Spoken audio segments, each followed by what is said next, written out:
Sa ibang balita, pinagkokomento ng Supreme Court sa loob ng 10 araw si Pangulong Ferdinand Marcos Jr. at si Executive Secretary Ralph Recto kaugnay na petisyon para sa writ of mandamus na inihain ni former House Speaker Pantaleon Alvarez.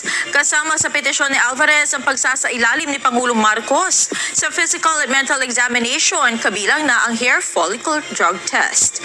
Bukod dito, kasama rin sa petisyon ang paglalabas ng Pangulo ng medical report kaugnay ng magiging resulta ng eksaminasyon na magpapatunay ng kanyang kakayahang mamuno o maayos na kalusugan.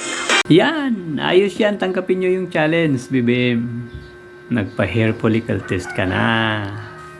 Tapos ilabas mo na rin yung medical certificate mo. Kasi tingin namin hindi mo na kayang mamuno ng bansa eh. Diba? Kahit sa pagsasalita mo, hindi mo na masyadong ma-pronounce yung mga salita. Diba? Puro na lang budol yung pinapalabas mo eh.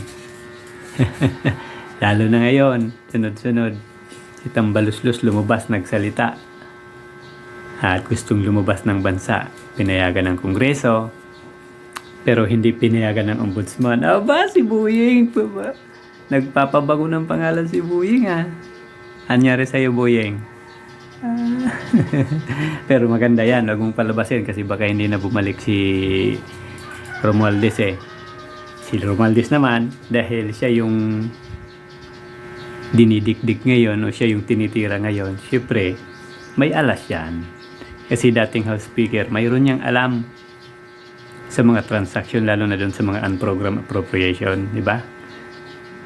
Nilagay nila bilyon-bilyon, trilyon na nga umabot eh, sa loob ng ilang taon, na kung saan doon pinagmulan o doon nagsimula yung malawakang korupsyon sa flood control. Kung ako kay Romualdez, sabihin mo na yung lahat. Kasi ikaw yung tinuturo ni Saldico eh. Diba? Yung iba, ikaw din yung tinuturo. Gawin mo na yung lahat. Siyempre, hindi mo naman magagawa yan kung ikaw talaga ha.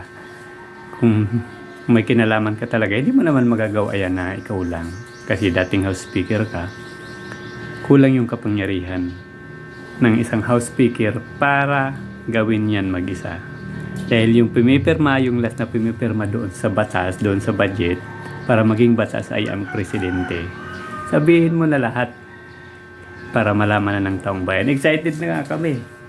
Na-excite na yung mga tao. Yung taong bayan, mag-comment kayo dyan. Kung excited kayo, kung ano yung mangyayari sa gitgitan ng dalawang buhayan na to. BBM versus yung kanyang pinsan na si Romualdez. Yeah, di ba? Maganda niyan umuwi si Saldico. Pero sa tingin ko delikado pag umuwi si Saldico. Baka yung Ninoy Aquino International Airport mapalitan ng Saldico International Airport, di ba? Alam na yung kalakaran dito sa Pilipinas. Kaya guys, comment kayo dyan kung ano yung naiisip nyo na maaaring mangyari. Excited ba kayo? Ako excited ako eh. Na malaman natin kung sino talaga yung nagsisinungaling at sino yung magsasabi ng katotohanan.